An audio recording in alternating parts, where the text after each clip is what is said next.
Ndabasuje mwe mwese kandi mbifurije kugira ibihe byiza n'impera nziza z'umwaka. Mwe mwese banwanyi bakunze biga n'amakuru on time TV dukomeje kubagezaho muri hirya no hino, yaba mu Rwanda, mu Burundi, Uganda, Tanzania, Repubulika Demokarasi ya Kongo, Kenya n'ibindi bihugu bitandukanye bya Afurika. Namwe mwese mutwumva muri hanze y'umugabane wa Afurika, mbaye ikaze aho tugiye kugaruka ku makuru akomeye, amakuru yihutirwa, amakuru atugezeho muri kano kanya, aho tugiye kugaruka ku muyobozi w'ishuri witabye Imana ari guhigwa n'inzego z'umutekano nyuma yo kuba akekwaho ubwicanyi. Tugaruke no ku bantu 10 bafunzwe bazira kwica urubozo umusore w'umurundi mu karere ka Kicukiro. Na makuru yateye n'itsinda ry'abanyamakuru kabore mu gutara amakuru abagenda avugwa hirya no hino, yaba mu Rwanda, mu karere k'ibiyaga bigari muri Afurika, ndetse no hirya no hino ku isi yose, yibanda muri politike, mu burezi, mu mikino, mu muco, mu iyobokamana ndetse n'utuntu n'utundi, kugira ngo ubashe kujya ukurikira amakuru yacu mu buryo bukoroheye, aho tukwereza ubutumwa bugufi muri telefone yawe, bityo ugahorana n'amakuru n'ibiganiro byinshi byiza bigiye bitandukanye kandi byizewe utasanga handi. Ukora subscribe nta kundi bayikora, bakanda kwa n'amagambo yanditsemo subscribe ari imbere y'izina on time TV, hahita haza akamenyetso k'inzogera nako kagakandaho. ubwo iyo birangije nanjye kiba gisigaye nuko iyo nzanye amakuru nk'aya ngaya kandi yizewe mwohereza ubutumwa bugufi muri telefone yawe.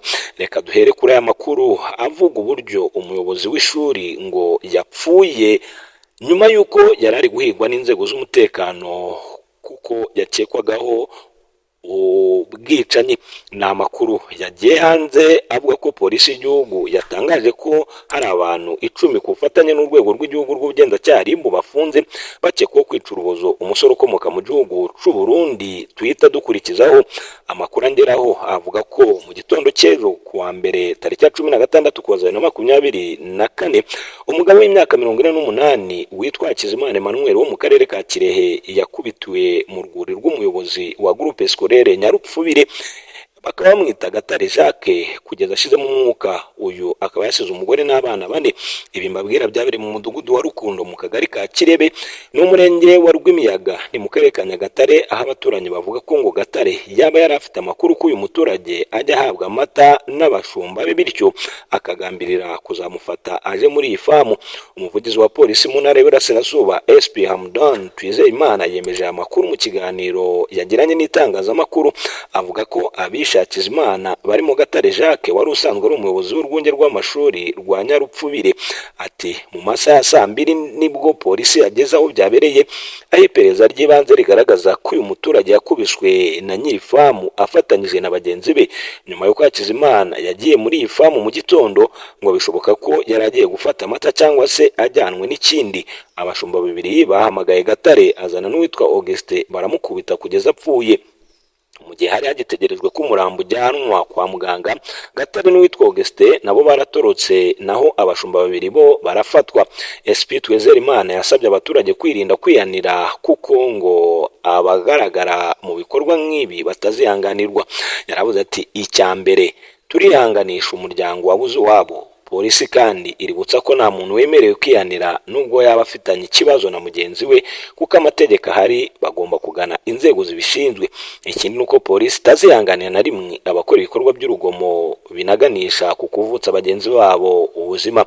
Yongeyeho ati abakekwaho ubwicanyi barakomeza gushakishwa kandi n'uwagira amakuru yaho baherereye yabimenyesha inzego z'umwegereye byihuse bakaryozwa ibyo bakoze. Abaturage bavuga ko ukekwaho icyaha Gatare Jacques asanzwe ari umunyarugomo ndetse bakaba baramutinyaga. Hakizimana wishwe akaba ari mu kigero cy'imyaka 48, aho yaratuye mu mudugudu wa Gatebe ni mu murenge wa Rwimiyaga, akaba asize umugore n'abana 4. Andi makuru yatugeza aturuka mu karere ka Kicukiro nk'uko natangiye mbivuga, avuga ko polisi y'igihugu yatangaje ko hari abantu 10 ku bufatanye n'urwego rw'igihugu rw'ubugenzacyaha RIB bafunze. Aba bakaba bakekwaho kwica urubozo umusore ukomoka mu gihugu cy'u Burundi. Polisi yemeje aya makuru mu butumwa yanyuze ku rubuga rwayo rwa X, yasubizaga ubutumwa bw'umuryango wo mu Burundi witwa Arere Twibeko watabarizaga uwo musore witwa Haberumugabo Guidive, uvuga ko asanzwe yiga mu mujyi wa Kigali. Uyu muryango mu butumwa wanditse kuri X wavuze ko Haberumugabo yamaze iminsi 8 afungiye mu nzu yicwa urubozo.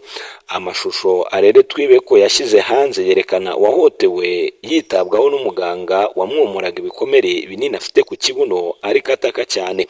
Uyu muryango uvuga ko mu basore bakubise Haberumugabo w'imyaka 19 y'amavuko hamenyekanyemo babiri, umwe witwa Keve wanafashwe agafungwa na RIB, ariko nyuma umubyeyi we bivugwa ko yaba ari umusirikare ukomeye mu gihugu cy'u Rwanda yaba yarahise amufunguza.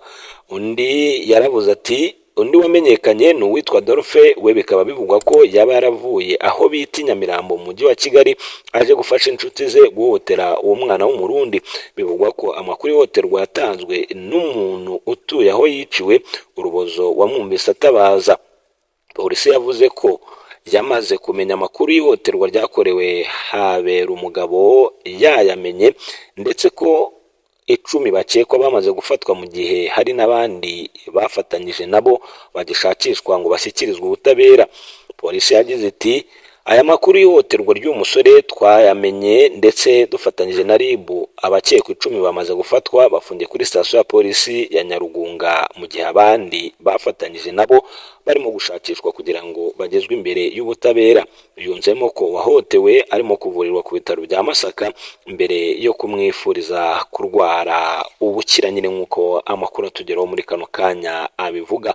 Murabyumva gute? Murabibona gute? Muragenda mu ibitekerezo byanyu munyandikira muri comment, mukande like, mukore share, ari nako nawe utarakora subscribe nkubwira ngo ikore kugira ngo ukomeze kuryoherwa n'amakuru n'ibiganiro byinshi byiza tuba dukomeje kugenda tugutegurira, byabivugwa hano mu Rwanda, mu karere k'ibiyaga bigari, muri Afurika ndetse no hirya no hino ku isi.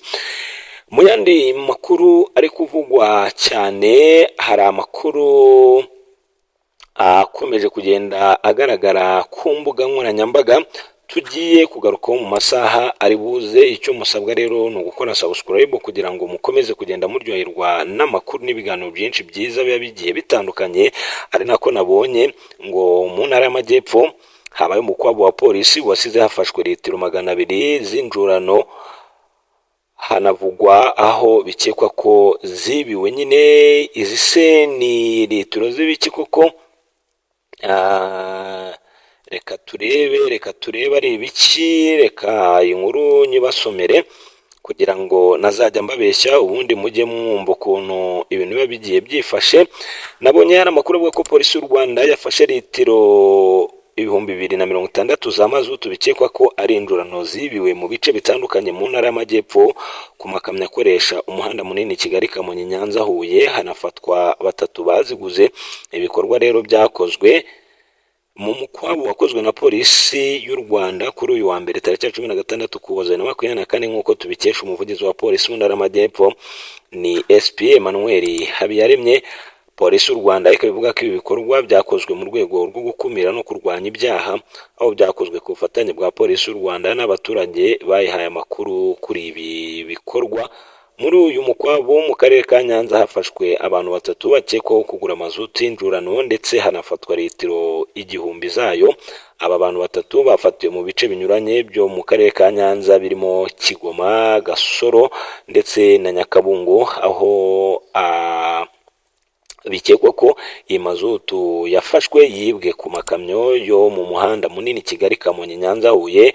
Polisi yo mu ntara y'Amajyepfo rero kandi yatangaje ko mu karere ka Kamonyi naho hafashwe litiro 1000 za mazutu, nazo bikaba bikekwa ko zibiye ku makamyo. Muri aka karere ka Kamonyi hafashwe mazutu zasanzwe mu duce twa Gacurabwenge, Kigembe na Mushimba, ariko abakekwa kwiba barimo gushakishwa. Muri ntara y'Amajyepfo rero kandi hafashwe abasore 6 bakekwaga gukora ubujura butandukanye, harimo no gutega abantu bakabambura mu kagari ka Rwaza ni mu murenge wa Save mu karere ka Gisagara. Bakaba bafungiye kuri sitasiyo ya polisi ya Save.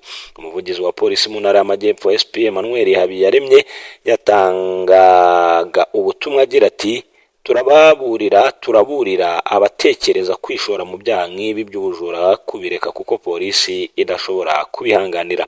Yabonewe kandi gushimira abaturage bakomeje gutanga amakuru atuma urwego rutahura abakekwaho ibi byaha, abasaba gukomeza ubufatanye na polisi mu guhana amakuru ku cyahungabanya umutekano kugira ngo hakumirwa icyaha kitaraba, nyine nk'uko amakuru niko atugeraho muri kano kanya abivuga. Mukomeze rero mugire ibihe byiza muryoherwa n'amakuru n'ibiganiro byinshi byiza bigiye bitandukanye dukomeje kugenda tubategurira.